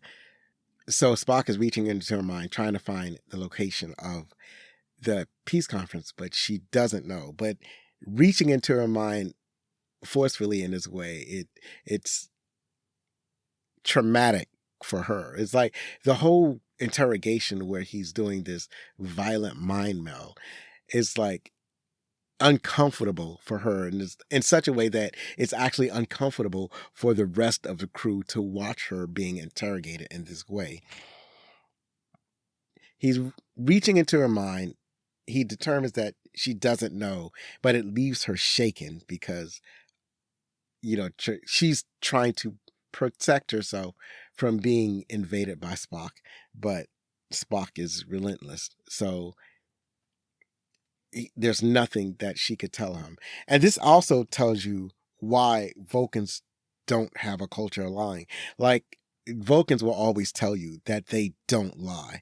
And they actually, in this movie, the two Vulcans kind of tease each other about lying. So earlier in the movie, when Mr. Spock, when he tells Captain Montgomery Scott about the warp core, like when he gets Scotty to tell him that there is a problem with the warp core. And then when Scotty tells him that there is, or agrees that there's a problem with the warp engines, then he's able to relay that information to Starfleet. So basically he's lying to Starfleet that their engines are not working. And then Valeris confronts him on that. It's like, are you lying? You're lying to them? You're a Vulcan and you're lying? And Spock counters and he says, it's an error, right? So, and he does that a lot. Like when he is accused of lying, he says, no, I'm not lying. I'm exaggerating. No, I'm not lying. I'm estimating, these type of things. He's always deflecting when he's accused of lying. And also when flash forward, before the interrogation, when they're on the bridge and they're asking Lieutenant Valeris who are the other conspirators, and they ask her, like, what does she know? And she says she doesn't remember. Like, she tells them that there is a conspiracy, but because she says that they conspired to murder their own chancellor. How trustworthy can they be? And they ask her who the conspirators were, and she says she does not remember. So Spock asks her, is that a lie? So that's a callback to when she accused him of lying. He asks, is that a lie? And she says, no, that's a choice. And then that's when Spock does his mind meld. So that's why Vulcans don't lie, because they can always go into each other's mind and get the information. That's why they don't. Actually, it had not occurred to me until this viewing of the movie as to why Vulcans don't have a culture of lying. Because if you do lie, they will find out. So now with the information, they still don't know, but Spock, for some reason, it's slight plot hole, but for some reason, Spock knows that Sulu knows the location of the peace talks. They're not explaining why Captain Sulu knows the location of the peace talks because it's supposed to be a top secret, but he does. And when they contact Sulu, Captain Kirk says, Captain Sulu, just by talking to me, you're violating regulations. And Captain Sulu says, I'm sorry, sir, I'm having trouble reading you. And Captain Kirk says, bless you, Sulu. I like that little exchange. Anyway, Sulu confirms the location of the peace talks on Kittimer. So both the Enterprise and Excelsior race off to Kittimer. The Enterprise is closer and the Excelsior is slightly farther away. They actually threaten to fly their ship apart in order to get to Kittimer. Also, the Klingons are there. They know that Kirk has escaped, so they head off to Kittimer because even though they know that Kirk is not supposed to know the location of the peace conference, they're not going to take that chance. They don't want Kirk interrupting their plans. And their plans is to murder the Federation president. And they murdered the Federation president and their own chancellor is killed, then that would basically erode the trust between the Klingons and the Federation, where they won't ever get to that point where they could negotiate a peace. These are Klingons that would rather have their entire species die in fighting rather than what they see as serving the Federation, because their greatest fear is being subordinate to the Federation and having their culture erased. And they cannot, under any circumstance, risk that. So they're going to do everything in their power to prevent having to, in their ideology or in their minds, they don't want to serve the Federation. So they're going to stop these peace talks.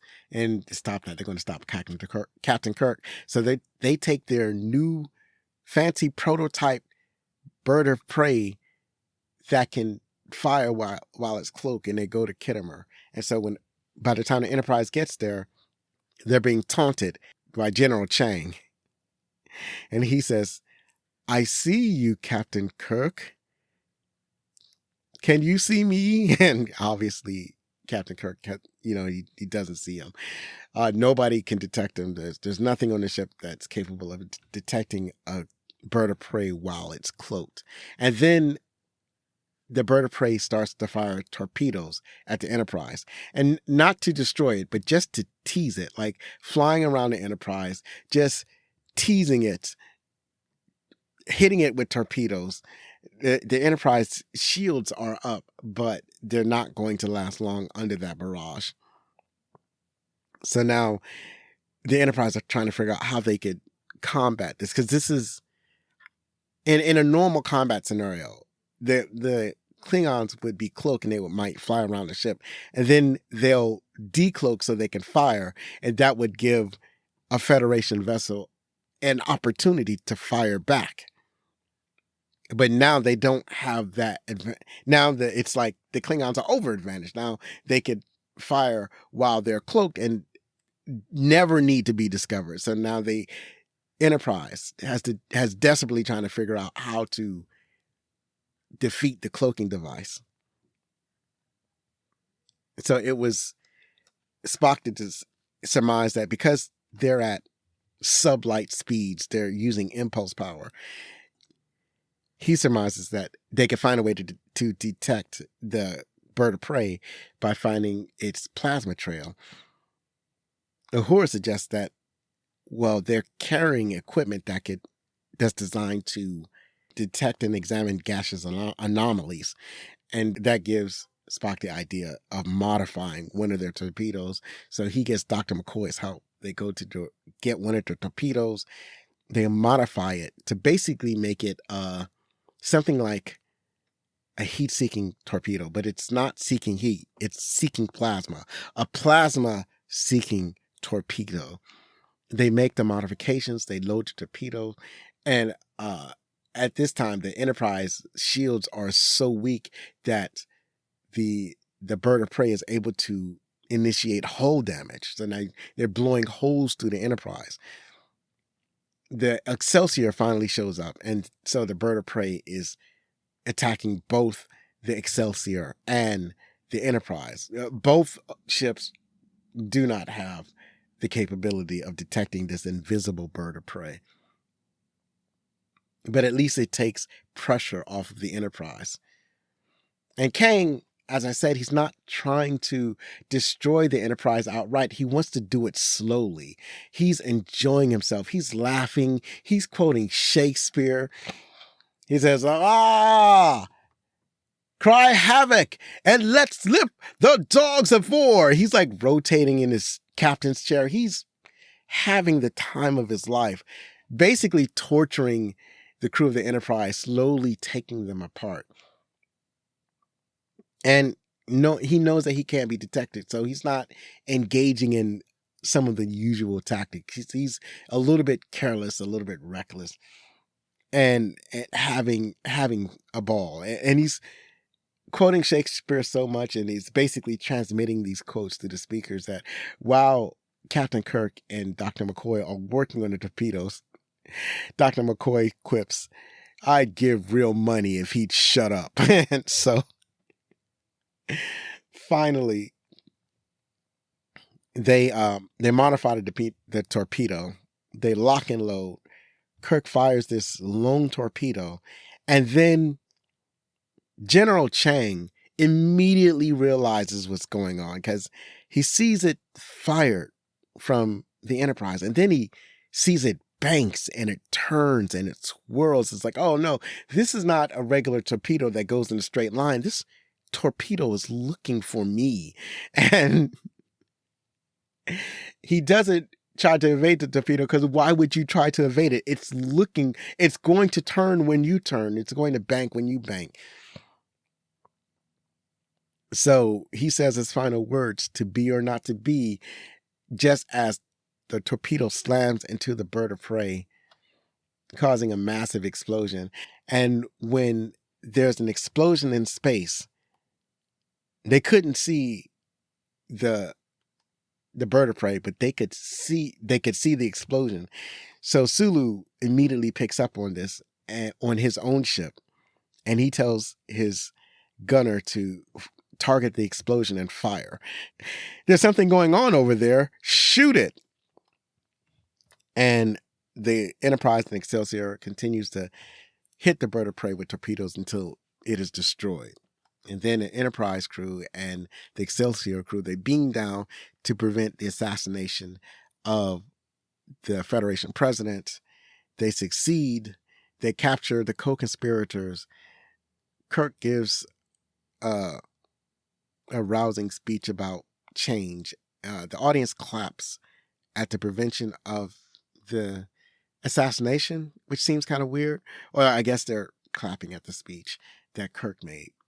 And that's basically the end of the movie. Like after the end, the Enterprise is ordered to return to Starbase, and Spock says that they should tell Starbase to go to hell, and they basically just go flying off into the sunset. I guess they're going to go joyriding with the damaged Enterprise before they return to Starfleet, because they do eventually return. We just don't see it in the movie. And another one of my favorite parts of the movie is that when they're showing you're getting the rousing composition, the rousing musical score.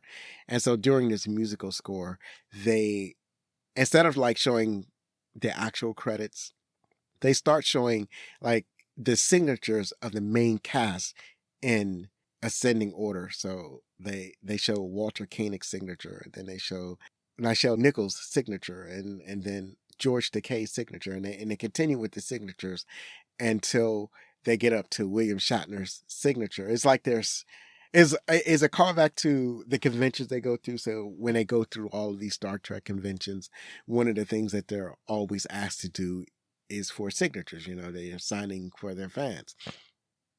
A signature from one of the main actors of Star Trek for a Star Trek fan is like one of the highlights of it could be a highlight of a Star Trek fan's life to get a signature. So they're going through and they get these signatures on the screen as basically uh, an acknowledgement of the fans of Star Trek, and I thought that was really touching.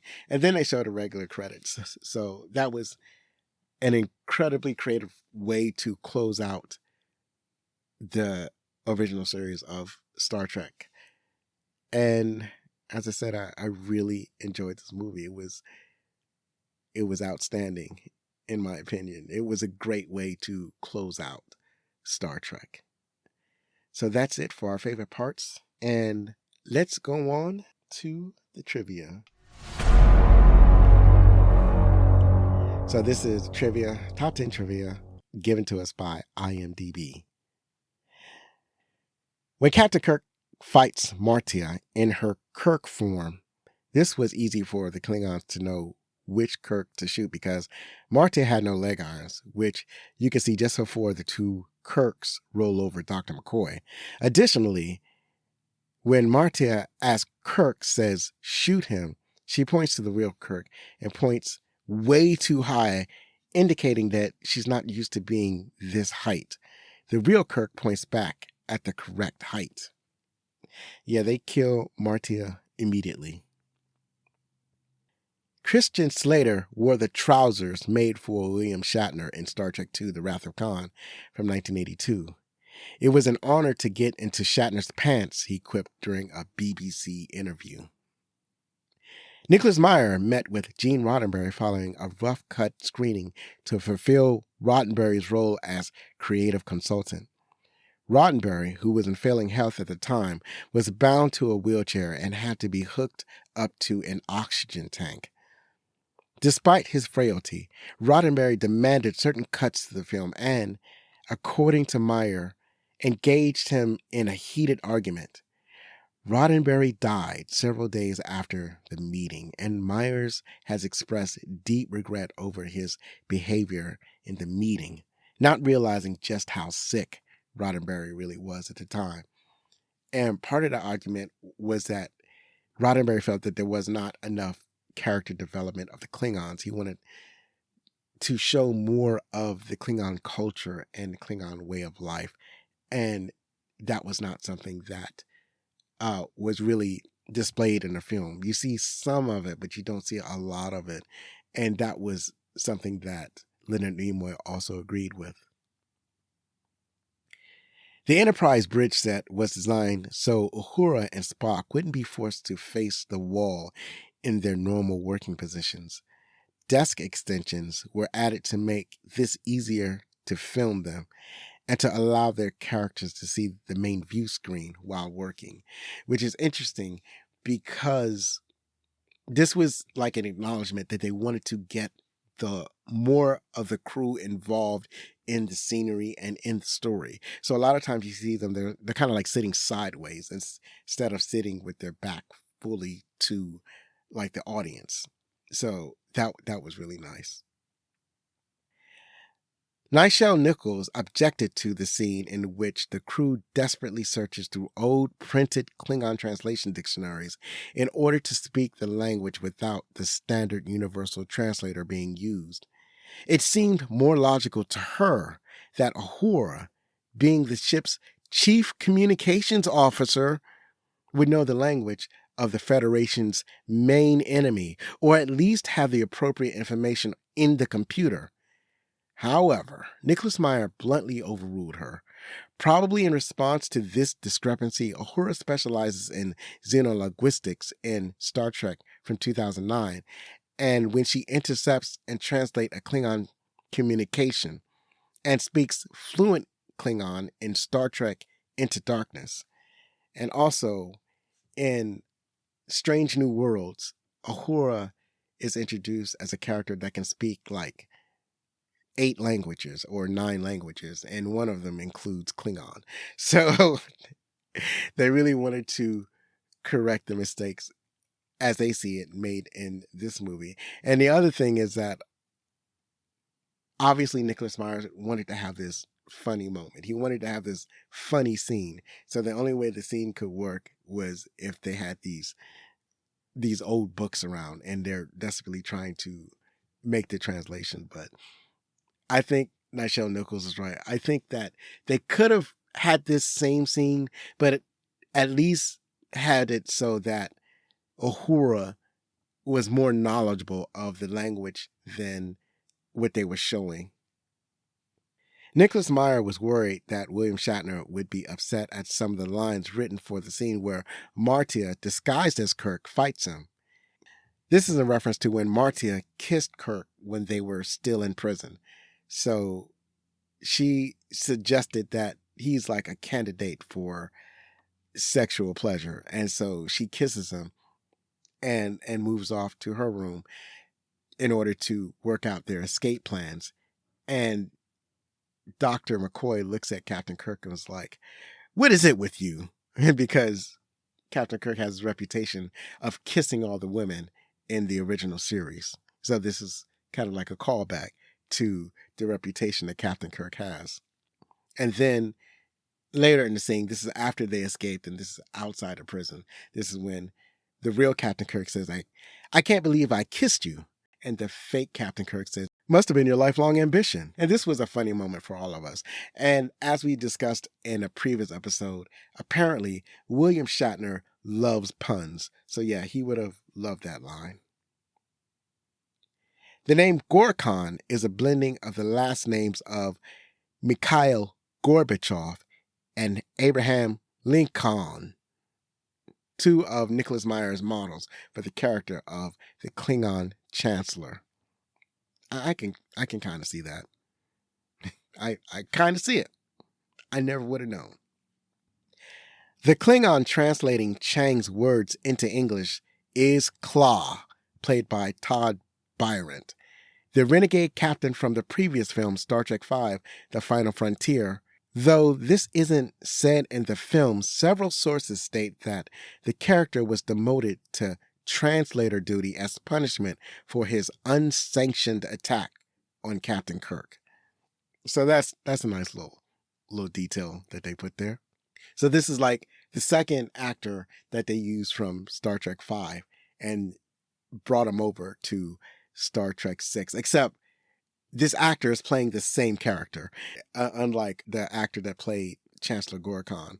So David Warner, he played a character in Star Trek V. It was like some kind of Federation officer or Federation official. The first Star Trek production to use actual computer displays on Starship bridge sets. So that's pretty awesome. I had not realized that. Apparently before they used either computer animation or some kind of CGI, or they just used static screens. There we go. That's the word I was looking for. The last bit of trivia. The design and concept used for the explosion of the Klingon moon Praxis would later be used in several other films, such as Stargate from 1994, as well as the remastered versions of Star Wars Episode 4, A New Hope, and Star Wars Episode 6, Return of the Jedi. This effect would later be known as the Praxis effect. So this is what I meant by we've seen exploding planets before, but not like how Praxis exploded. So the first time that I ever saw exploding planet was in Star Wars. And in Star Wars, the Death Star destroys Alderaan. And it's like a large explosion. It's a large, impressive explosion. But then when they did the remaster of Star Wars, they changed the explosion so it looked more like the Praxis explosion. So there's a large explosion and there's a huge shock wave that bisects the planet and reaches out to other areas of the universe. And that's how great that effect was. And obviously it's ILM. So they was like, yeah, we got to use this all of the time. So you started to see it in a lot of movies. And you see that same effect when the second Death Star is destroyed. So yeah, because they used it for Alderaan and they used it for the Death Star and they used it for the second Death Star. It was like, it's a beautiful effect. And I feel like Star Trek VI, Praxis, the Praxis effect, they really broke the mold on gigantic planetary explosions. So that's it for the trivia. Now let's check out what the critics thought. The critics gave it 84%. The audience score is 84%. So we're all in agreement on Rotten Tomatoes. In IMDb reviews, the score is 7.3 out of 10. Dan DiNicola from the Daily Gazette from Schenectady, New York wrote, "This is perhaps the most enjoyable and certainly the most literate of the movie episodes, with allusions to Shakespeare drama and sharp parallels to the brave new world we live in. The film is often as funny and clever as it is engaging." And that is precisely how I feel about this movie. I'm glad I found this commentary. It was exactly how I felt.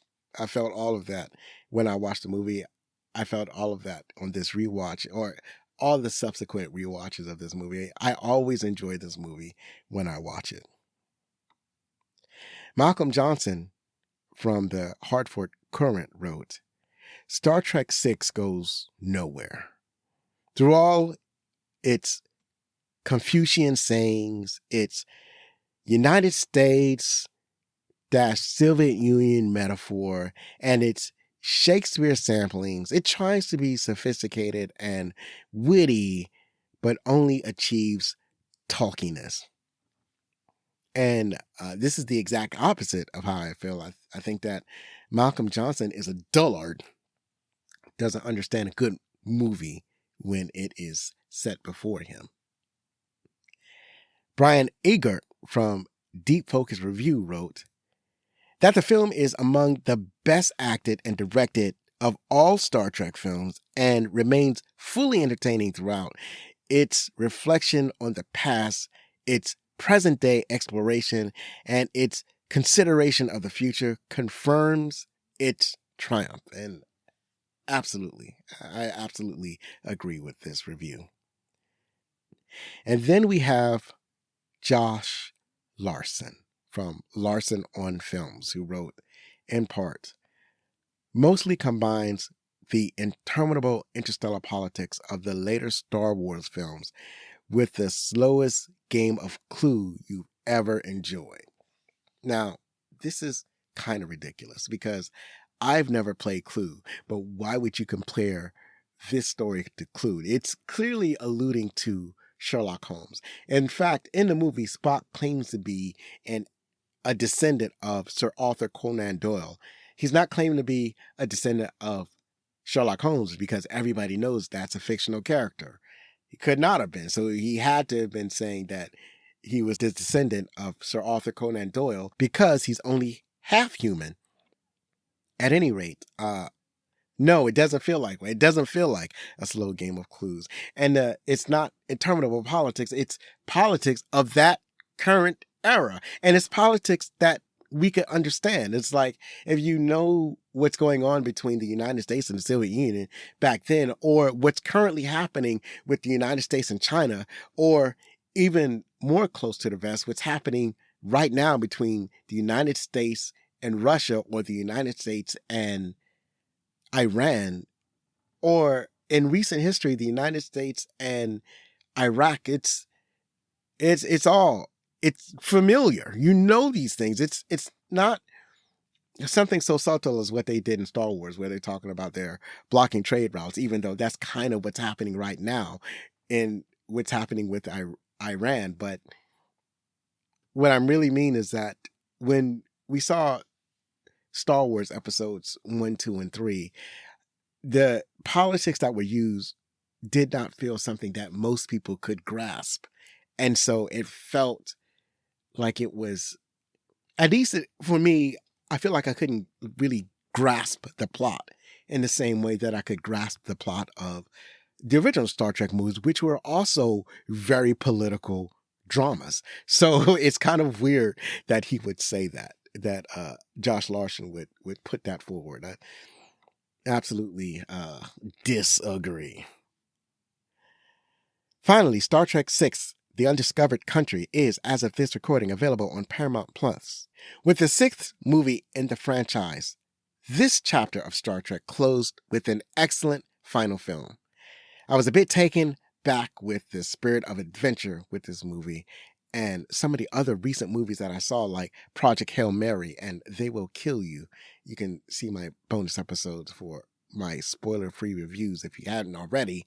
And I wanted to continue in that spirit. This film was going to be filled with action, thrills, and humor. Join me next time when we have a conversation about 1998's The Mask of Zorro, starring Antonio Banderas, Catherine Zeta-Jones, and Anthony Hopkins. One last time, if you like the show, then please help us grow by spreading the word about Backlook Cinema, the podcast. You can follow us on Blue Sky, Threads, TikTok, Instagram, and sometimes Twitter at Backlook Cinema. Please contact us with any questions, comments, or suggestions at friends@backlookcinema.com. Please rate and review on your favorite podcast app, and if you're listening on YouTube, please like and subscribe or leave a comment below. I'd love to hear from you. Believe me, it matters. I've been Zoe Richardson. Be safe, share a movie from yesterday with your family, hug your loved ones, and if you're going to be anything, be outstanding.